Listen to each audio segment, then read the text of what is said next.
Now I'm very pleased to welcome back Mr. Patrick Gates from the Odds Breakers to this live stream. You can follow him on Twitter at Gator Betting. Patrick, my man, I gotta tell you, it feels like the Masters was yesterday, and here we It are. does. We have the PGA Championship. How the heck you doing?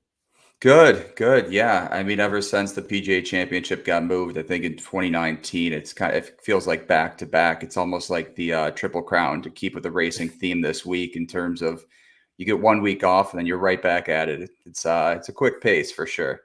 Absolutely. And if you love the ponies, we're doing this tomorrow night. It'll be out for Friday. So it'll be like probably 10 Eastern or something pretty late. Yeah. But we're gonna be talking some Preakness tomorrow. I'm very excited about that. But hey, let's not get ahead of ourselves. We have a massive golf event at Major, and it's the PGA Championship. And this is big. It's part of the Grand Slam. Patrick, where is this thing being played? Yeah, so we head back to Valhalla Golf Course or Golf Club, excuse me, in Lexington, Kentucky. This will be the fourth time that the PGA Championship was held here. The last time we saw this course was back in 14. Some renovations have been made to the course to kind of lengthen it out, which we'll get to later. So now, with the fourth time that Valhalla is hosting this Championship, excuse me, it ties Oak Hill for the fourth most championship. Southern Hill still has the most with 5, which we saw back in 2022. The 2008 Ryder Cup was also held here as well. And it's a great track. It's one of my favorites for sure. And I'm excited to see kind of how the renovations play into this week's championship. Do you think it's going to be more challenging than back in 2014? Yeah, so 2014, it's been lengthened about 150 yards, 151 to be exact here. And I think we're going to see kind of in the past, we've seen PGA championships where bombers have dominated. And I think this week's going to kind of be a similar theme. Oak Hill only had 3 inches of kind of rough, and this week we got 4. So while it is going to be kind of a bomber's paradise per se, accuracy off the tee is going to be crucial as well. You can't kind of spray it like we saw at LACC with the Open Championship last year. All right. Well, there you go. It's going to be challenging, 150 yards longer. It feels like they keep adding yards to these things. They do. I mean, this like 8 yards a hole. It's like, come on, man. I mean, I have enough trouble from the tips myself when I'm forced to play them because the friend I happen to be with happens to be a scratch golfer. Yeah, I mean, the property's massive, so they have the room to kind of rearrange holes. And I know Nicholas kind of redid the layout per se a few years ago, I think back in 2006. So they have the room to play with it, but it's going to play pretty similar. So pretty excited for this week. Yeah, with Nicholas doing it, he doesn't want people breaking his records. He's going to make it farther and farther as possible. That's what I would do. Yeah, you got to prevent Michael Block from going out there and posting the course record. All right. Well, there you go. Well, let's go over some of the course information then. You already touched on some. Yeah, so it's a par 71. It's the longest par 71 that players will face this season. It's over 7,600 yards. And as mentioned before, it's longer than 2014. The fairways were bent grass, and they've been transitioned to Zoysia, which is kind of an interesting grass as well. Some players kind of take more of a liking to it than others. We saw East Lake have it. TPC Southwind has it as well. And then over at the Zozo Championship in Japan, all feature similar fairway type. It's more tolerant to water. It's going to dry quicker, which is good for this weekend because it's going to rain today and Friday as well. But yeah, no, it's pretty much a traditional parkland layout here. Challenging holes. You're going to see a lot of iron shots from over 200 yards, while a few of those par 4s do kind of force a layup. It is going to kind of traditional, the longer players off the tee. All right. Well, there you go. The bombers, you call them. So we'll go with that. There was a day that Tiger was one of those bombers, but obviously we have guys like Bryson and Koepka, and we got a lot of big hitters these days. So we'll see how that ends up. Well, going back to this course, I mean, would you consider it challenging like Augusta could be, or is it still a little bit more, I suppose, lenient on some of the worst players? Yeah, so it's interesting. We saw the winning score. I think it's around 11 under and a half here. Rory back in 2014 finished at 16 under here. So while it is going to be a challenging course, I'm curious to see kind of how this plays, especially with the additional length. it looks, given the kind of weather conditions here, it looks like the rollout's going to be kind of limited as it's raining Friday, Saturday, and even today. So Oh, it's tough to say in terms of really how this course is going to play. But with any major, I'm kind of expecting it to play a little bit tougher than 2014, given the winning score, which is usually pretty accurate. It's usually within 1 or 2 strokes of that, based on the odds makers. So I would say it's going to play a little bit tougher for sure. well, weather was the next question I had. So Thursday, Friday rain, which So is we got rain today, it looks like, and rain Friday, and then scattered thunderstorms on Saturday. So not sure how that's going to impact it here. Obviously, with the cut on Saturday, you're going to go down to 65 and ties. So I'm sure they're going to get it in, but again, it's going to be tough as well. We've seen some weather delays in the past. It was rainy at last year's PGA Championship, and they kind of persisted through that. So I have a feeling it's going to kind of be a similar conditions. in Valhalla. Isn't that like Viking heaven or something like that? Yeah, Valhalla? exactly. Yeah, I mean the story, like you can go to Valhalla, like it's there of seeking immortality. The golfers this week, if they win the final hole on Valhalla, it's called photo finish number 18, which is the short par five that players are going to be able to reach in two. Compare that to the Kentucky Derby, which just happened in Kentucky, that photo 3 horse photo finish. So I mean, there's plenty of little innuendos you can go with this week when comparing horse racing and golf. It's a costly finish for myself, my friend, on I that. If it was indeed, just a Sierra little, Leone cost me a bunch of money there. if it was just a little bit different there, Little bit maybe different. they weren't just fighting each other while letting the free guy run on the left here. I God, know. I had Mystic Dan circled too as a mutter, and of course he won. So it'll be interesting to see kind of how the weather conditions shape up for the Preakness as well. we both mentioned that too. We God, did. I know. Hindsight's 2020. it's the worst when you're kicking yourself because you Yeah, said it and you don't do it. It's exactly. worse than losing a bet. Seriously. It let's talk. is. Let's talk about the favorites in this. Then we got look at Scotty up there, Scheffler, that plus 450. Wow. I mean Yeah, that's a kind of pretty master's odds there. So yeah. yeah, Scotty at 450. He's won 4 of his last 5 starts here. He's a new father. He took a few weeks off to kind of go back home and be with his wife Meredith for the birth of their first child here. So he's kind of the deserving favorite at plus 450. Rory McIlroy won his last 2 events, the Zurich Classic, while he's paired up with Shane Lowry. So it was a team event. And then he came back on Sunday last week at the Wells Fargo to win that. His last major championship did come here at Valhalla, and similar conditions. He won his last 2 events leading into his PGA Championship victory back in 2014. So another interesting storyline there. Xander's up there at 14-1. Xander's been close several times this year. Last week at the Wells Fargo, the Players Championship as well, where he had a 1-shot lead heading into Sunday. So while he hasn't been able to get it done and is still looking for his first major victory and first victory of the season, for that reason, he has been in good form. Rahm has finished in the top 10 of every live event this season, despite not having won. He struggled with the Masters after he won the previous season, but I am backing him this week as a little tease. I do like him and this course fit as well. And then Brooks, your PGA champion from last year, I believe he won Live Singapore last week. And him coming in good form to any major is always an issue, as we know how he elevates his game. All right. Well, there you go. There's your favorites. Going back to Rory, if you want to talk about some real discussion points, he's going through a divorce and Yeah. it's just kind of made public. And I think he kind of found out when they were kind of spying on him. And he says, "I can't wait to be a single dad." I did see a little. I did see a little outtake of that, and Yeah. Yeah.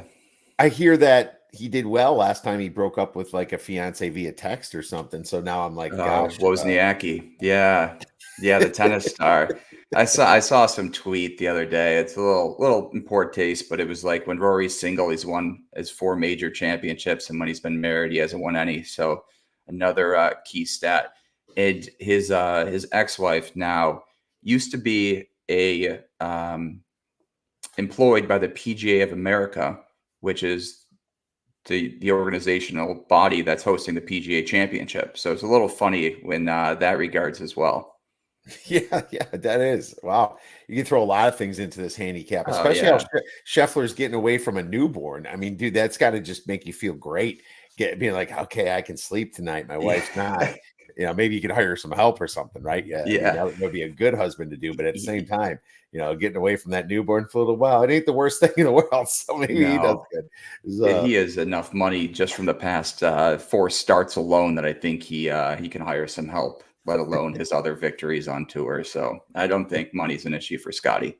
I don't think so either. Well, good for him, and that's why he's a huge favorite. And I'm seeing like 40 to 1 for him to complete the Grand Slam. It hasn't been done since what? It was not even Nicholas did it. I think it was way back. Oh God, In I'm a trying to single remember. season, Sam yeah, Sam it's been a Snead, was it while. Snead that did it once? Uh, I'd have to Arnold check. Palmer, Palmer, Snead. Those are the names I'm thinking of. But we're talking about guys that probably aren't really around anymore, especially when it comes to Sam Snead. So, yeah, it's almost impossible. And it's sitting there at 40 to 1. I'm like, you serious? I'm like, I would rather do a money line rollover or just bet the plus 450, but throw $10 on it or something. Then you bet 55 the next time if you win the plus 450. I mean, that would be better than 41 in my opinion. For It's like sure. yeah, it was like a Triple Crown winner at 10 to 1. Yeah, like I would even touch that if I wanted to, if I had to bet it.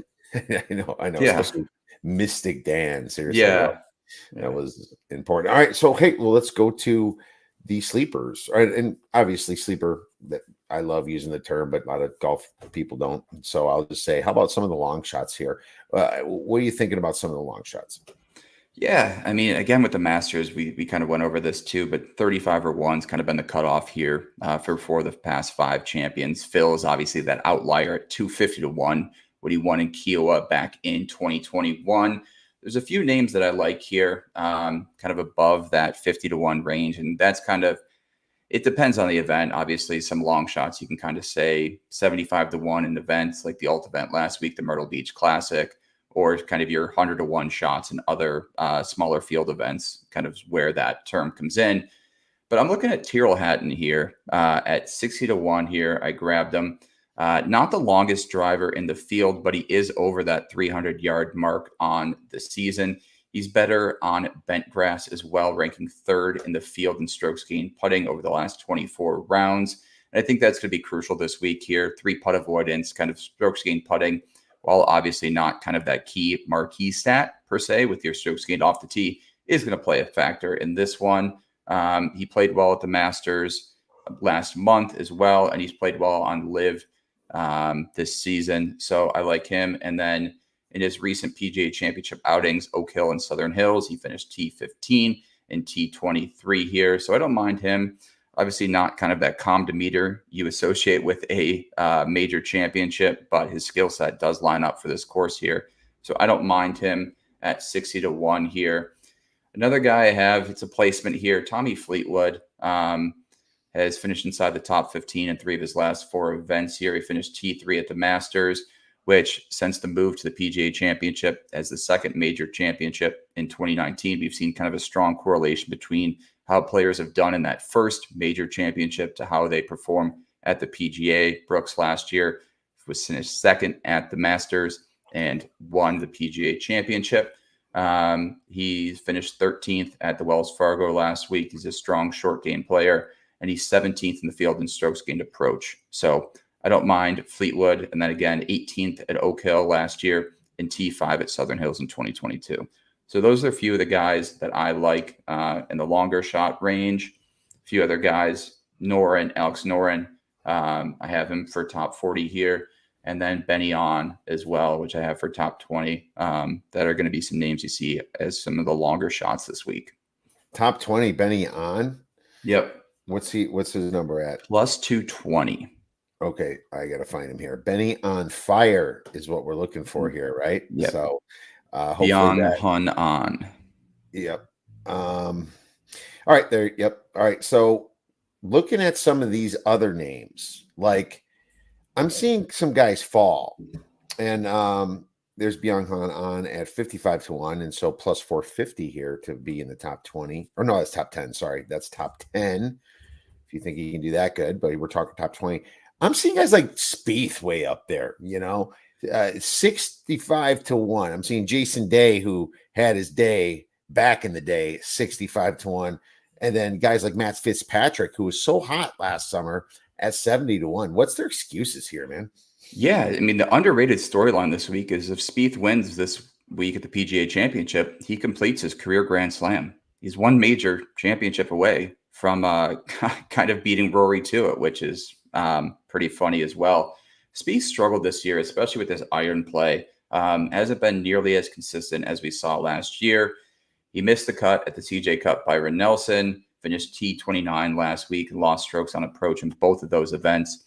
His driving distance has increased this year, which I guess is one positive. You're kind of looking for a correlation to Valhalla here. Struggled at the Masters, missed the cut as well. And then going off with Fitzy too. Fitzpatrick's one of my favorite golfers here, and he's so streaky. He's one of the streakiest golfers on tour here. And again, his iron play hasn't nearly been the same from when we saw him win at the Country Club. I want to say 2 years ago, where he kind of edged out Zalatoris. His putting has been better this year. He was red hot leading into the Masters, fifth at the Players, 10th at the Valero, and had a decent performance at Augusta with the T22. Since then, T28 at the RBC, T11 in the team event at the Zurich Classic of New Orleans, and then T52 last week.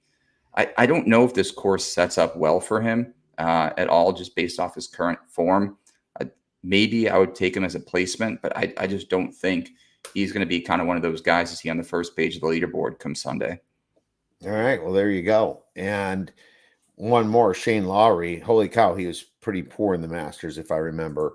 I think he was one of the guys I was on. He's at 100 to 1 here, Yeah, Lowry was a popular pick too at Augusta. I was on him as well. Leading into that event, he had a T4 third place in T19. So he looked to be in great form, but his putting has just fallen off a cliff his last three events. Lost strokes to the Masters, the RBC. And then the Zurich was especially interesting as well, where he was paired up with Rory, who won, and they just tried to limit the amount of putts that Shane took as well in terms of the alternating shot format. He was not good whatsoever, really. Rory carried him, and in that playoff, they just got lucky with two kind of missed shots. So, yeah, and then last week as well, his distance has kind of been fading as well. His approach play hasn't been kind of nearly as strong as we saw it in the past few events. And putting again this week is going to be so tough. If he can't limit those three putts while he may be able to get there in two, it's going to be a long week for Shane. All right. All right. Well, are you betting any matchups in this? Are you going to fade Lowry or somebody else? Yeah, so I haven't added a matchup to my card, but I probably will tonight. I have one that I like. It's Jordan Smith over Tristan Lawrence here. So both are kind of European guys. They play on the the DP World Tour. Tristan Lawrence came over and started playing on the PGA Tour in his last three events, but he's missed the cut in both of those. Last week at Myrtle Beach was an alt event, so you're going to have a much weaker field. He did okay. But Jordan Smith, believe this will be his first PGA Tour appearance this season. He's played well in his last two major championships, T41 at the Open and then T20 at the U.S. Open. In terms of just the last 24 stats, so he's 27th in approach, 19th in strokes gained off the tee, and 29th in strokes gained tee degree. And then the long iron play is what really separates him. He's 12th in the field from proximity gained 200 yards. You look at Tristan Lawrence, he's 135th in the field from proximity gained 200 plus yards, 124th in approach, and 89th in strokes gained off the tee here. So at minus 125, I don't hate it. That's on Superbook. They usually have a few more matchups than other, like your DraftKings, which kind of features mainly the top of the board. I haven't checked out BetMGM or FanDuel to see if they offer that, but I don't mind that matchup as well. All right, we'll be looking at that for sure. And is there anybody to fade that you, or not fade necessarily? If you fade them, it's mostly matchups, but like anybody that you really want to stay away from? And I got one to throw at you. All right, let's hear yours to start here, because I struggle with this too in terms of kind of fading, where I kind of have my short list of, let's say, 10 to 20 guys and kind of go from there, and everyone else is kind of already out, so I really don't even look at those players per se. DJ, Dustin Johnson, that man has no I had I care with had I all had a all with all the money this man has made. I mean, he's not. It feels like he doesn't really care. I don't know. He's like, I just yeah. ripped off Live Golf, and I'm making a bunch of money, but making some oil money, and I don't have to play no more. Yeah, I don't know. It just feels like you should fade him in like a lot of competitions. I see Spieth here -125 on DraftKings against Johnson. Very tempting there. I've heard that Rory was matched up against Johnson, but I think that's already climbed up to -200. But I think it was at -140 for a while. Yeah, it's a But great price. I think he could be one that misses the cut. So you had him written down. What would you have written down? I had a Cam Smith over Dustin Johnson matchup that I really liked as well. So Smith, in his last 3 events, he finished T6 at the Masters, T14 at Live Adelaide, which was back in his home country of Australia. And then last week he finished T2 at Live Singapore. In the last 2 PGA Championships, finished T9 at Oak Hill and T13 at Southern Hills. You look at DJ on the opposite hand, missed the cut at the Masters, T31 at Live Adelaide, and T7 at Live Singapore. So while he was kind of rounding into form there, Smith's been in better form. And then his last 2 PGA Championships, missed the cut at Southern Hills and finished T55 in 2023.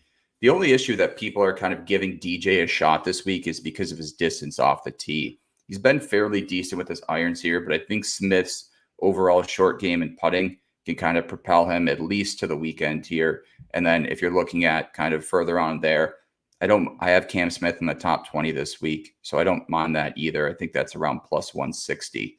So that's another matchup that I don't mind. He's -135 over DJ. Well, there you go. And you have some of these plays over on your wonderful article at the Odds Breakers, correct? Correct. Yep. Every my full cards posted there. Posted that last night. So if you're looking for kind of a breakdown on each of the placements, outrights, be sure to check that out. Absolutely. Check it out at theoddsbreakers.com. Well, Patrick, thank you so much for breaking down the PGA Championship. Make sure you get all Patrick's information at the Odds Breakers. Patrick, best of luck this weekend. We'll be texted. Thanks, Kiev.